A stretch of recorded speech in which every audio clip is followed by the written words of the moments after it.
This video with John and Bruce was very damaged and missing the last 15 minutes.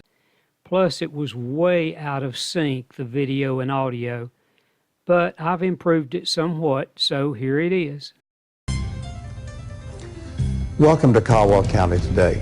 My name is John Hawkins, and I'm the director of the Caldwell Heritage Museum, and I'm back for my third time with Bruce Craig. And we're going to be talking for some things about Caldwell County history today. But Bruce, tell us first some of the reactions you've had from previous telecasts.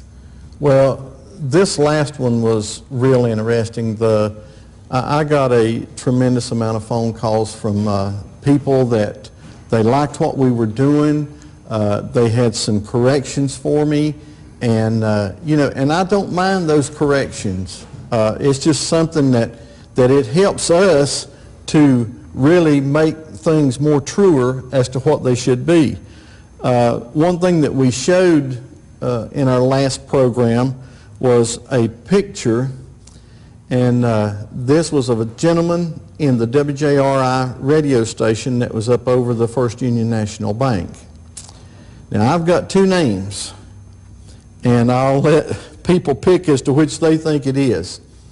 I got this picture from a Davidson family. He was raised over on Spruce Street. His name's gone from me right now, but this was his brother-in-law. And this man's name is Robert E. Miller. But now he only worked there for 4 weeks, but he looks real similar to this guy in the picture. So we don't know if it's him or not, but I did have one guy that was pretty much sure, and he thought the man's name was Alfred Petite, and he had a radio name of Pete Petite. So that's basically all of the corrections that we had on the last program, John. So we must be getting better. We must be getting better, and perhaps somebody can tell us which one of those people it really is. Perhaps there were two announcers, maybe Mr. Petite and Mr. Miller both, but maybe somebody out there can correct us. That's one of the reasons we're here. Well, Bruce, what do you want to talk about today? Well, we're going to look at the written word and the history of Caldwell County and Lenoir. That sounds good to me.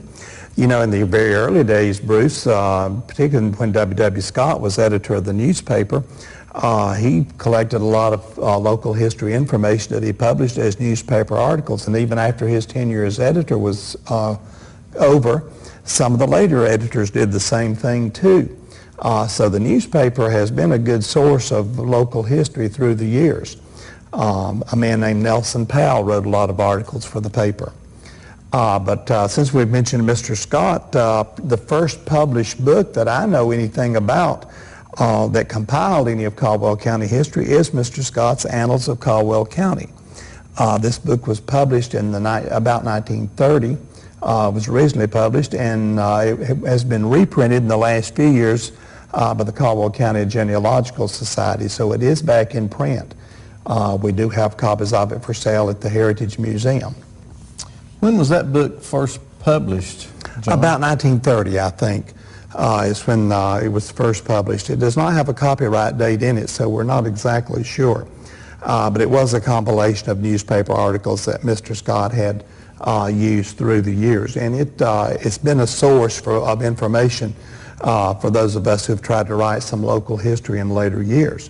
Okay. One of the nicest things that happened in our county in 1941, when the county was 100 years old, and there was a big celebration, the newspaper got involved in it and published what's called the Centennial Edition of the paper. There are still a few copies of that Centennial Edition around, and they're really a good thing to have. The Centennial Edition had several sections, and the first one, the headlines in the very first section of it is that thousands will witness the centennial. It was a week-long celebration, and so there was lots of things going on in the county that week, and Kathleen Triplett was the queen of the Caldwell Centennial, according to this newspaper anyway. But the important thing is that it does give some of the history of the county. For example, I just turned to the page 1875 is a history of the newspaper business in Caldwell County. And so there's a nice long article that gives the history of the local newspaper.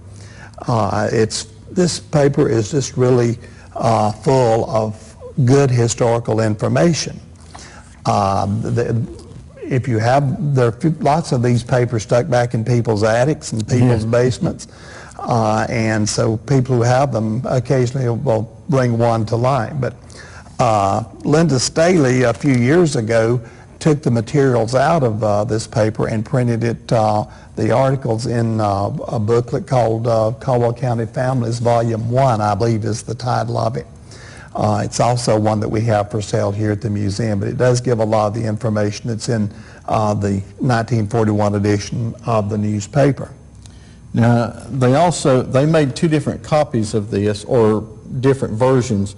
This one is in a hardback or a real hard cardboard encased so that it would stay, really in nice shape. And then they also had just the paper that was folded. Right. And that's where most people has that. John, one thing I like about this, and when I look at it, is, because I'm more interested in, a lot of the stores and cafes and cab stands and whatever, a lot of this book right here has a lot of those advertisements of those businesses that was in downtown Lenoir.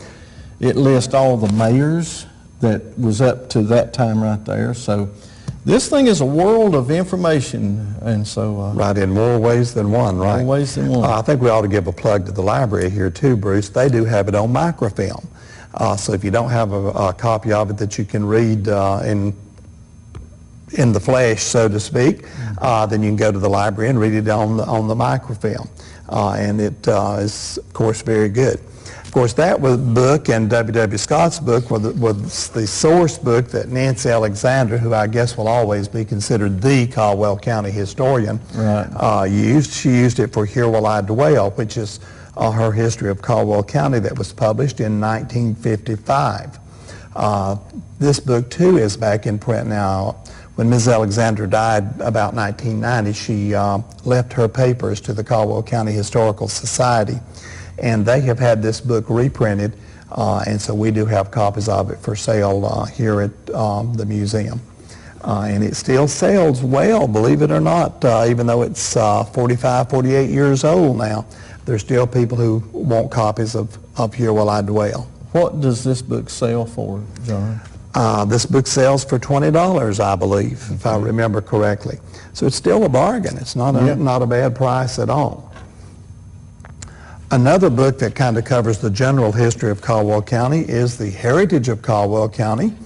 It was published in 1983, and I'm proud to have been a part of that. I was the family history editor of it. There are still a few copies of it available.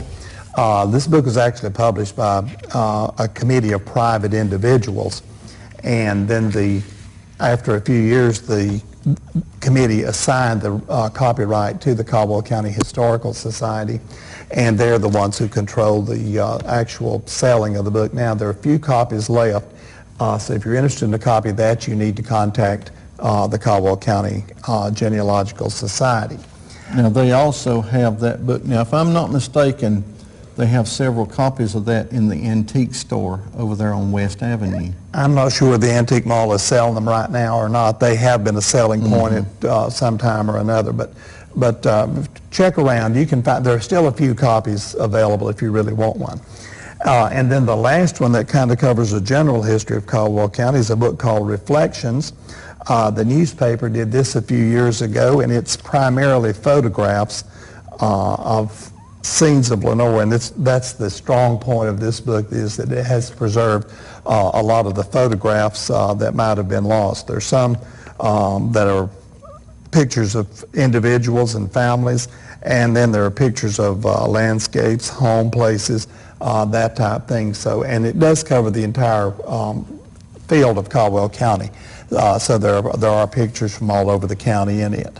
There was one picture in there of, and one reason I keep bringing up Gordon Blue is because that I have a lot of his stuff, from way back. And there's a picture of him in there standing at the doorway of Kent Drug Store in 1896. Right. And he has on a pair of black button shoes. And I am very, very lucky to have those shoes that he was wearing over 100 years ago, and they're still in pretty good shape. Okay, Bruce, I almost forgot to mention another book of photographs that was done in 1976 when our country was 200 years old, called Remembrances, Caldwell County, North Carolina. I believe this book was published by the Lenoir Service League, if I remember correctly. Yeah. And it also has a lot of photographs, and some of the photographs that are in it are the same ones that are in Reflections, and a lot of the same ones that we do have on display here at the Heritage Museum. I don't think there are any copies of this book around today for sale, but again, there may be some back in people's attics or in basements somewhere. The Reflections book that was done by the Lenoir News Topic, as far as I understand, it is out of print, and I don't think you can find it. I think you're right. I think it too is out of print. And then Lenoir High School some years ago did an oral history project called Sweet Bess. This was patterned after the Foxfire series that was so popular back in the 1970s. These are interviews with people who had skills or knowledge about something that seemed to be passing off the scene. So these people were interviewed, and what they said was recorded and published in Sweet Bess. There are five editions of Sweet Bess. Then after the merger of Lenoir High School and Gamble-Collinsville School to make the West Caldwell picked up the project and did it 1 year, and they called theirs Tucker's Barn. And there are 2 editions of this. It was the same format, the same idea. I'm not sure. There may be some of these available now, but I just don't know where you could get one if there are any. This one is in a brown cover. You say the other one was done. The other one is a blue cover, right, too. There were 2 editions from West Caldwell. I was there. I was not a part of the project, but I was there and remember when it was being done. Okay, Bruce, the Most American Thing is a book on the history of education in Caldwell County, and it covers the school systems that we had here, including a great many of the little 1-room and 2-room country schools that we had through the years. Did you know there used to be over 100 of those schools scattered around the county? And then, of course, we had the Lenoir city system as a separate system for a while. And then back before the days of integration, we had a separate system based on races too. And this covers a little bit of information about that. Well, now, who is the author of this book? I don't know who he is. He's probably some upstart that thought he knew a little something about it. Was it Mr. John O. Hawkins? Well, that's what the credit line says. That's what the credit line says. That book is on sale. Well, we have some copies here at the Heritage Museum, and we also have the proceeds for that book do go to the Education Foundation too. So it's a charitable endeavor as well as a labor of love. You know, Caldwell County has been blessed to have several churches that go back quite a few years. A few years ago, the St. James Episcopal Church Historical Scrapbook was published.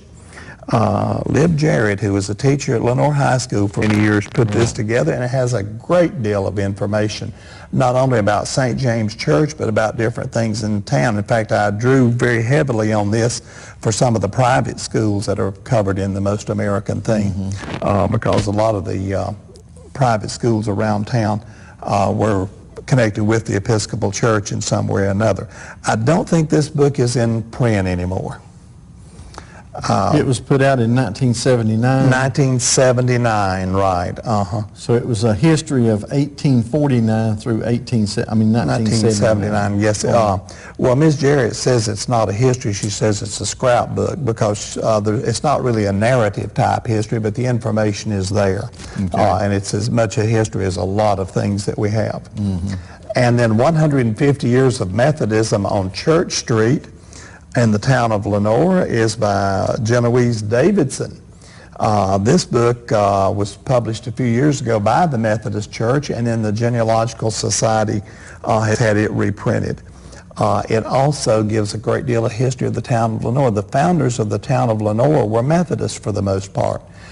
So their life centered around their church and around the town too. So you get a lot of family information too. And then Genoese expanded on it with a book called the Lenoir Circuit, 1841, the Morganton Circuit, 1814, the South Carolina Conference of the Methodist Episcopal Church South.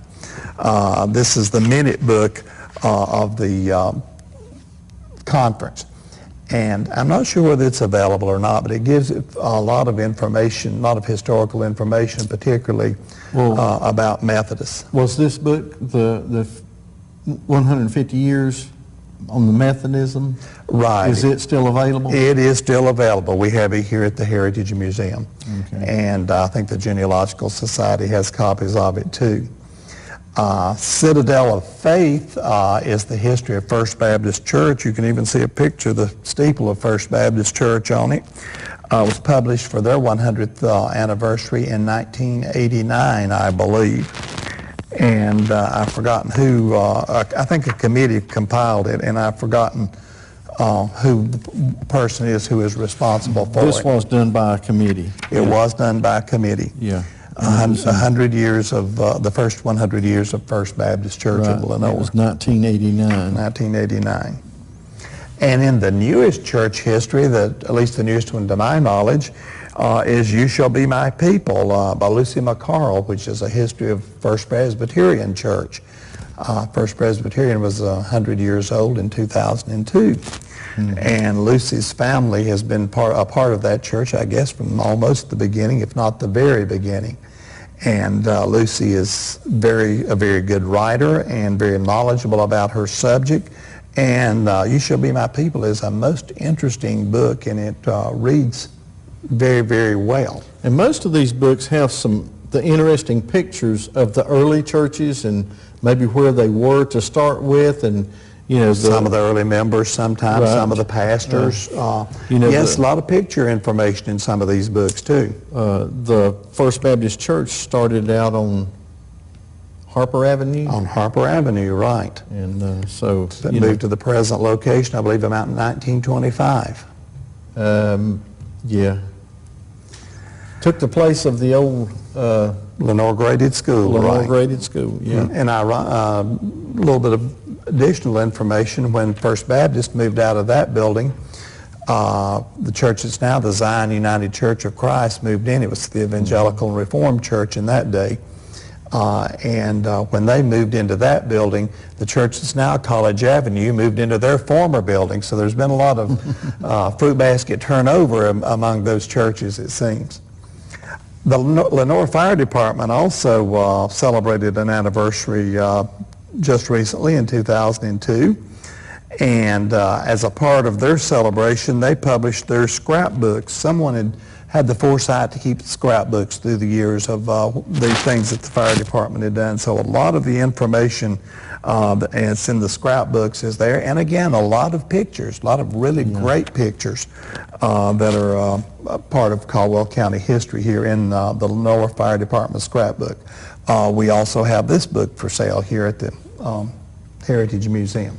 So there's a lot of history that people can come in here and purchase and take home and read and enjoy, and actually, they learn from these programs, but they can also learn even more from those books. There's a lot of published history of in the Caldwell County. We've been very fortunate in the last few years to have quite a bit more published, so it's becoming an easier thing now too. R.L. Isbell, who was an Advent Christian minister, published The World of My Childhood. I think this was about 1949 or 50. Actually, this is a compilation of some newspaper columns. I think it was Ms. Alexander's first attempt at putting a book together with his. I think she really put them together and published it. And it covers the Yadkin River area, including a little bit of Wilkes County too, because he had connections on down into Wilkes. And very interesting things as he reminisces about his growing up days. The Fort Defiance in the General was Miss Margaret Harper's articles that were published at the time of the restoration of Fort Defiance. This book is back in print again, and you can get it out at Fort Defiance. I'm not sure of the cost of it, but I'm sure the people at Fort Defiance would be glad to sell you as many copies as you like. But it does tell a great deal about the fort, the Lenoir family, and the restoration process. Now the book, The World of My Childhood, now that's been out of print for quite a few years. It is out of print. And they're very hard to find. To the best of my knowledge, there are no copies available now. I was lucky and found two, and had a lady who was really looking for one, and so I shared with her. Okay, well, it's good you're nice to share with her. Yeah. 3 on the Yadkin is a book that the Historical Society has just had published not too long ago. We had found 3 manuscripts here in the files of the Heritage Museum, one by Nancy Alexander, one by Mildred McDowell Jones, and one by Doris Hunt Hawkins. All 3 of these relating to the Yadkin River in some way or another. Ms. Alexander's was a general history, and Ms. Jones was the old homes on the Yadkin River, and Ms. Hawkins's was the Grandin manuscript. And we have had these published all under one volume called 3 on the Yadkin, and we have it here too, and very glad to have it. And then we've been talking a little bit about Lenoir and the upper part of the county, but we mustn't forget our friends in the southern part of the county. Yeah. Etched in Granite was published in 1999 for the 100th anniversary of the town of Granite Falls. And it has a great deal of information on the Granite Falls area, and again, a great many pictures about people and places in Granite Falls. And to the best of my knowledge, this book is still for sale at the City Hall in Granite Falls. And I'm sure that they'll be glad to sell you as many copies again as you'd like to buy. Mm-hmm. Yeah. Bruce, looks like some of the books you have there have a little bit of age on them. Can you tell us a little bit about them? Well, this book here was written in 1900, and it's called North Carolina Sketches by an author of, his name was Carter. I'm sorry, her name, because it's Mary Carter. But what's so unique about this book is that if you will notice, this book came out of the Pioneer Library, which, you know, this library started out a couple of stores uptown. It went into the bank, then it went down on the corner of Mulberry, then it went into the courthouse, and it was gone there for several years, and some ladies got one started back. So, you know, but this is from the first of the Pioneer Library. This is from way back, and this is the only one I have of this. I know Mrs. Janet Wilson, Henry Wilson's mother, had several of these books, and so I've talked to her about getting some of them, but she kind of keeps putting me off. Our next book that we're looking at is The Remembrance of 1861 through 1865, and it has to do about the Civil War. And this was written by G.W.F. Harper. The year was 1913, but also in this book there's a picture of the Confederate monument, and there was a speech written by him. We don't know that he gave the speech, but anyhow, there was a speech, and it was the dedication of the monument on June the 3rd of 1910. So this is a very, very hard book to find, and it's good to have these right here. The next book I have is about Emma Rankin, and she was the daughter of Jesse Rankin, who was a preacher in this area, and she was a school teacher, and she taught school in the Kirkwood School, And where did we say this was located? That's where hospice is now located. Absolutely, I forgot. My mind was short. But she was a teacher, and it shows, and I believe some of these kids are some of the early Bernhardt and Harper kids, if I'm not mistaken. I've read some stuff about it, and I believe it lists some names here, but I think that some of these are from the Bernhardt and Harper family. So this is a very interesting book right here, and it tells all about the Civil War, the people from Lenoir or Caldwell County that was in that war. Right, Elmer Rankin was the daughter of Reverend Jesse Rankin, who was the pastor of the First Presbyterian Church that we talked about just a few minutes ago, and his history is pretty well covered in the history of the Presbyterian Church. Right. A local man who grew up in the Happy Valley section, Hank Messick, wrote a book about an event in history called Kings Mountain. This has to do with the Battle of Kings Mountain, and Mr. Messick was considered, I think, quite a scholar about the Battle of Kings Mountain, and his book has been a bestseller through the years. I'm not sure whether it's still available or not. And since we're kind of sticking with historical themes there for a few minutes, let me mention a couple of books about the Globe section, the Globe Valley Called Globe and Globe Valley Revisited, as well as Grandfather in the Globe, right. These two books are by Bud Altemeyer, who has taken, who got interested in the Moore family and the Estes family, and did some genealogy on it and decided to make a fictional account of it and put it in these two books. And then a third book called Abraham Estes' Children. All three of these are fictional accounts of the families that were well-known people in the Globe. And then, of course, Grandfather in the Globe was written by Dell Wilson, who grew up here in Lenoir. She was Dell Bernhardt, and the mother of Henry Wilson, whom you mentioned a few minutes ago. Okay. And this is, again, a novelization of incidents that took place in the Globe.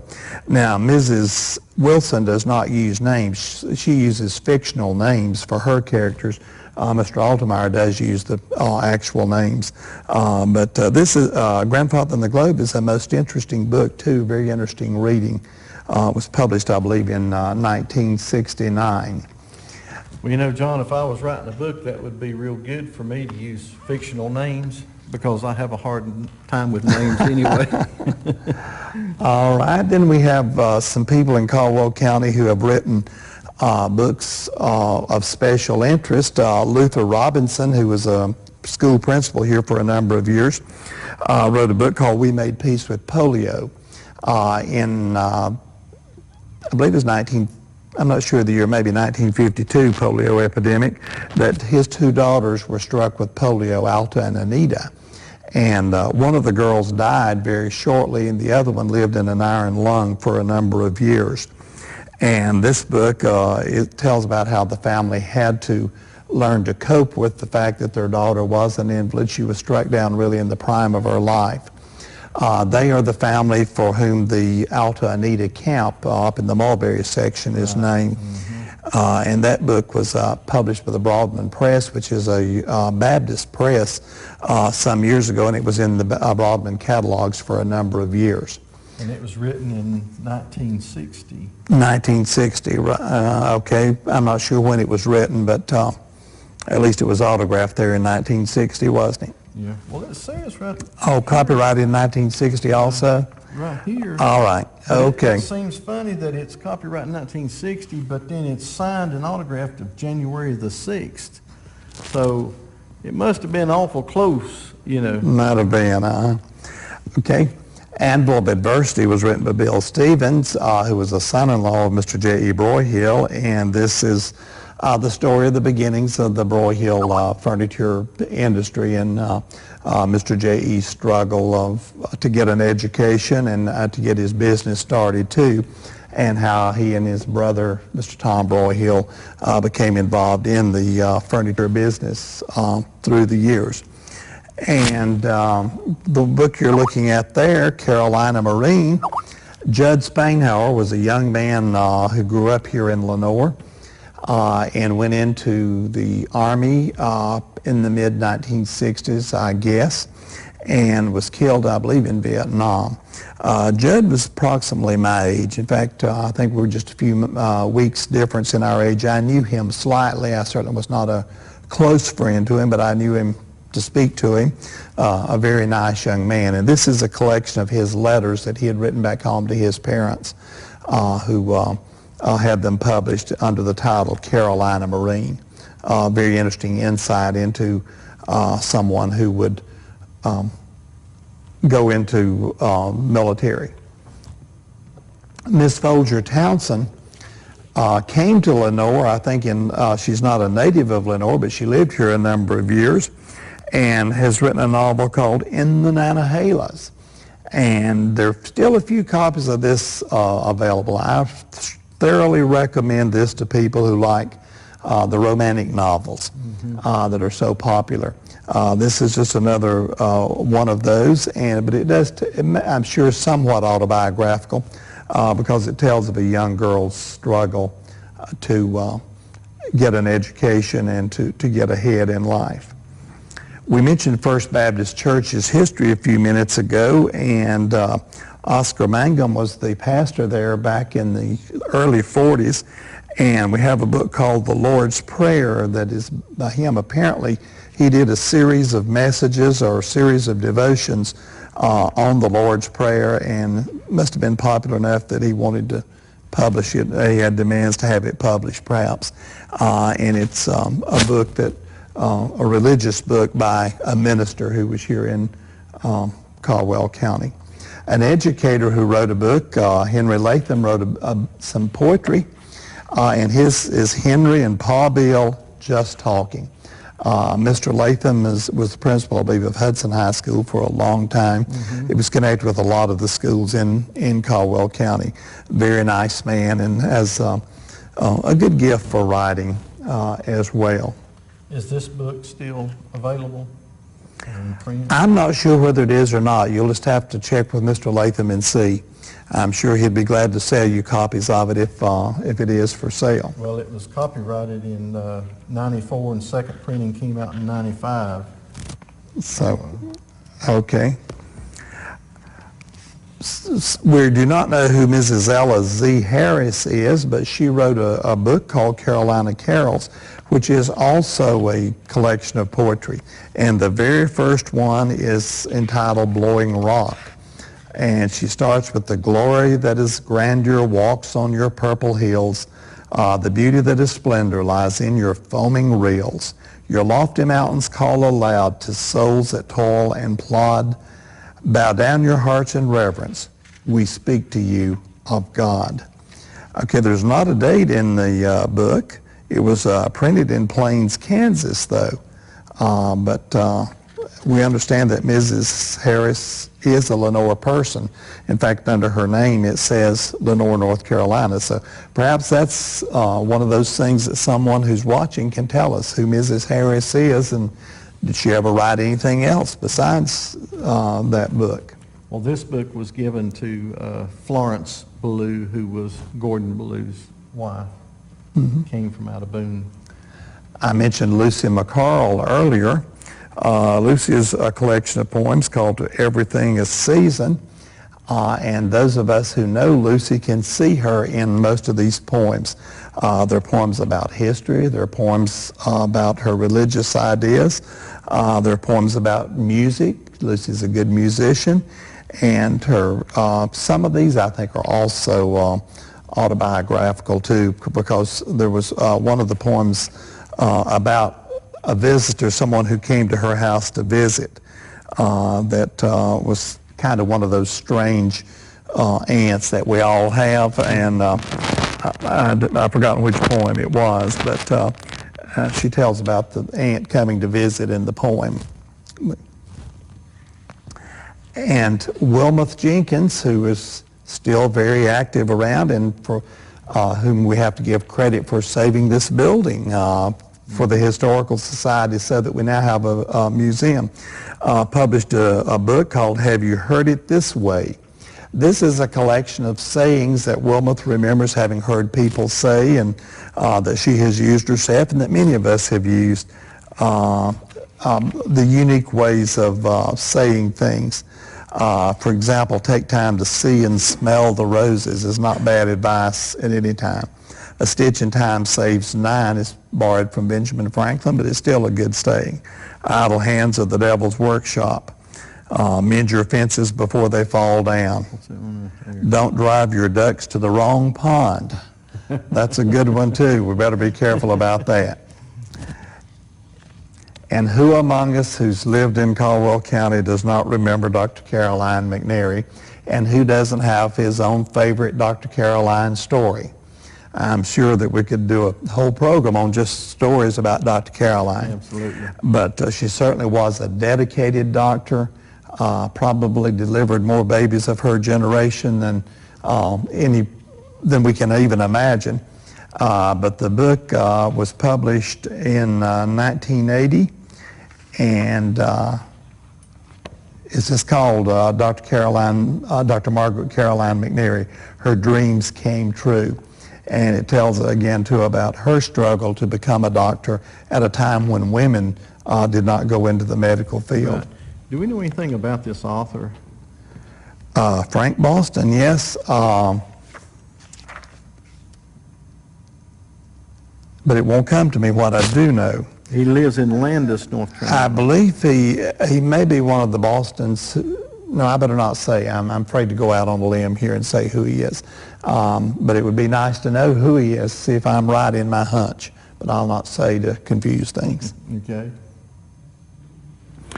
Bruce, that looks like a ledger book you have there. Can you tell us something about it? Well, not a lot. I know it's August the 3rd of 1887 through August the 15th of 1887. It is the G.L. Bernhardt and Harper. It was like Harper and Bernhardt. Harper Bernhardt and Company, I believe. Hardware and all that stuff. And they listed where they bought hats, they bought hardware, bolts, they bought some leather goods, harnesses and stuff for the horses. So this is really a treasure. There's a lot of these, there's several of these things around, but Alan Clay is in possession of most of these right here. He let me have this one. There's a bigger one I wanted, but he wouldn't let me have it. And so now I'd like to just mention this. This is a City of Lenoir ordinance book.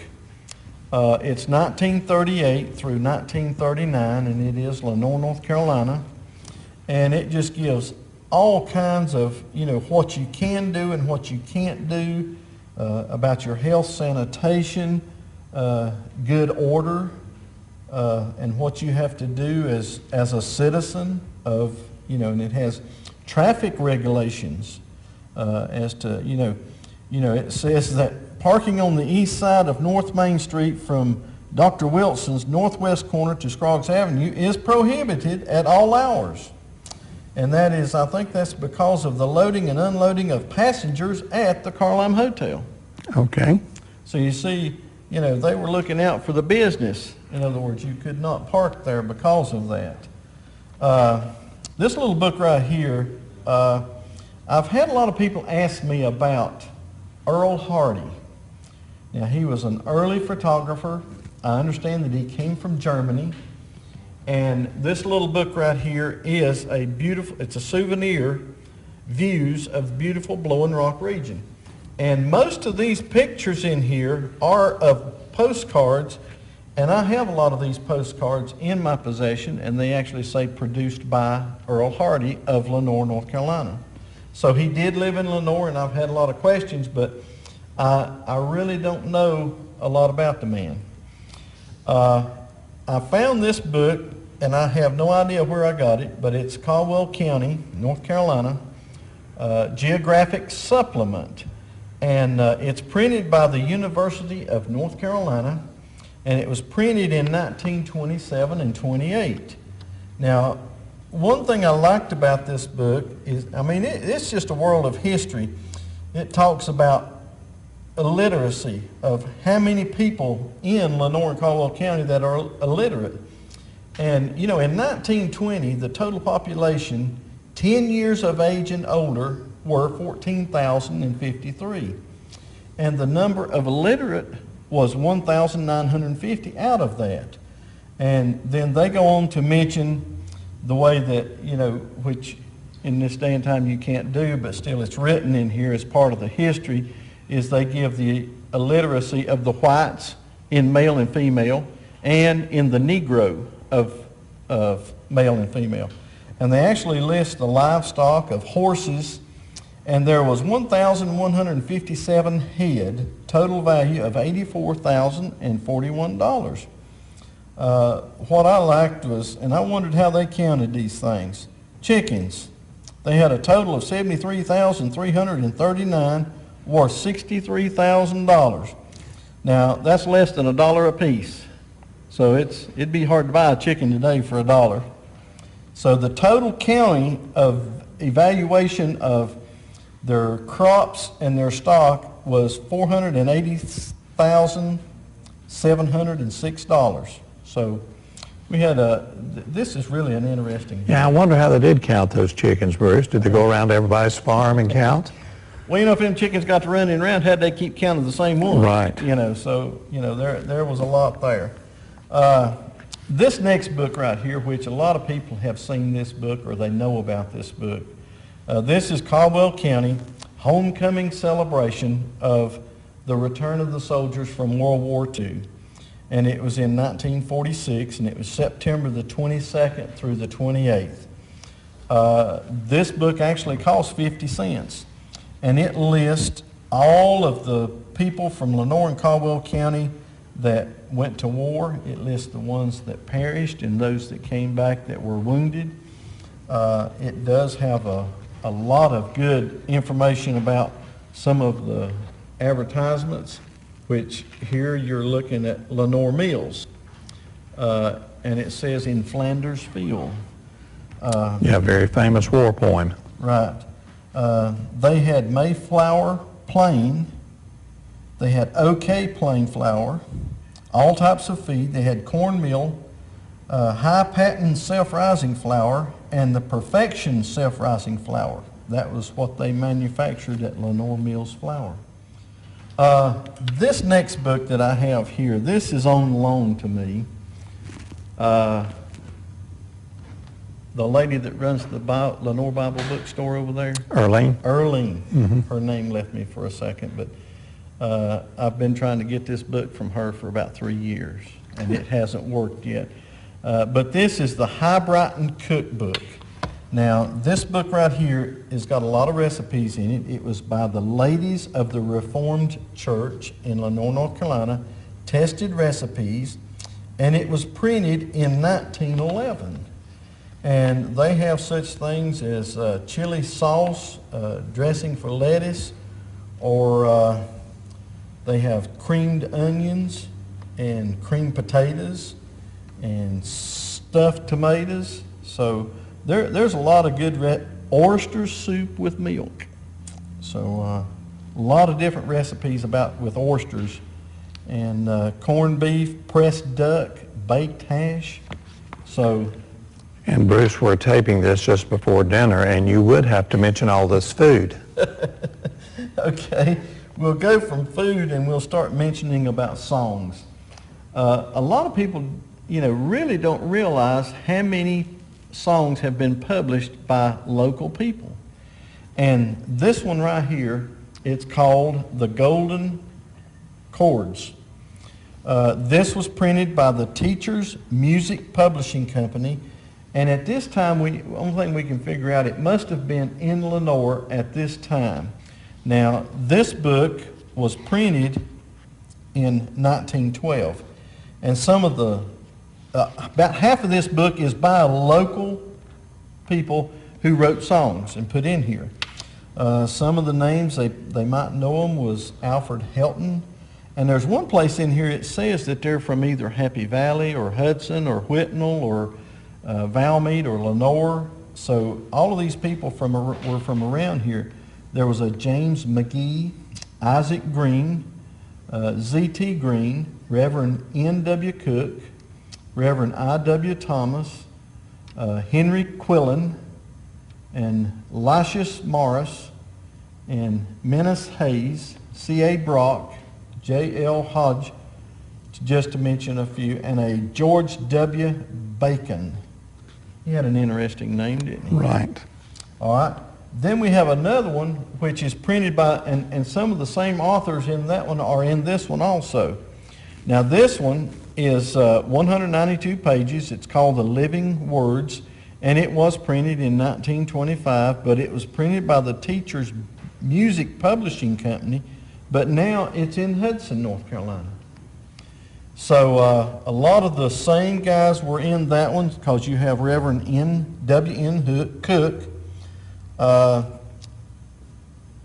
Hammer, no, I'm not going to try to pronounce that one, P.A. Helton, Rometta Moon, John Holt, W.T. Smith, Z.T. Green was in the other one, and B.E. Jackson, Menace Hayes was in the other one, and the Reverend J.D. Eller. Associates were M.M. Phillips, Roy Isaac, and Reverend Millard H. Smith. So a lot of people around here actually published and put songs out. Bruce, it seems to me like that I have heard somewhere that that company was owned by Mr. Helton, which may explain why he was putting some of his songs in there. And again, I'm sure there's somebody who can probably tell us more about the music publishing company. Well, here's one song. It says, Like a Star, and it is published by P.A. Helton. And it does say at the bottom, this is the property of P.A. Helton, which they're talking about the song rights. Right, the copyright, yes. Copyrights of the songs. Bruce, Caldwell County has produced some writers, but we've also had some artists, and Jim Steele is one of those artists. Yeah. This is a publication of sketches in and around Lenoir by Jim Steele. And a lot of these sketches are of the monument buildings that are on the square, and some of the Chapel of Rest near Patterson, or Coffee Store in Edgemont. And he just, you know, and here we have the Carlheim Hotel, and we actually have the Davenport College where we are right now. And does this have a date on it? 19, is that 95? Jim Steele, 83. 83, I believe, yes. Yeah. Mm-hmm. So, and I don't know, I don't think this is in publication anywhere. It's just something that they made up, stapled together, and showed a picture of him sitting on that's on the back of this thing right here. So that is Jim Steele. And he is a native of Lenoir. A native of Caldwell County, yes. The Arts Council may still have some of his sketches. I'm not sure whether they do or not, but that's where I would check if I were looking for them. Okay, they did have some individuals that they would individual sell. sketches. Yeah. Mm-hmm. Now, we'll not leave out Whitnall. We've been all around this county, and so now we can say something about Whitnall. This is the Kiwanis Club of Whitnall. And this gives Don Reed, who is secretary, and Carl Kaiser is treasurer. John Sudreth was the president at that time. This is a third edition, and basically all this little thing is right here is it's got some advertisements of some businesses in Lenoir and Whitnall, and it was just something that you could keep track of your people, names, addresses, phone numbers, and all of that. And I don't believe, did I know when this thing was done? It seemed like it was 1960 something. Please support our Caldwell Heritage Museum, 112 Vaden Street, Lenoir, North Carolina, 28645, and in association with Lenoir and Caldwell County History on Facebook.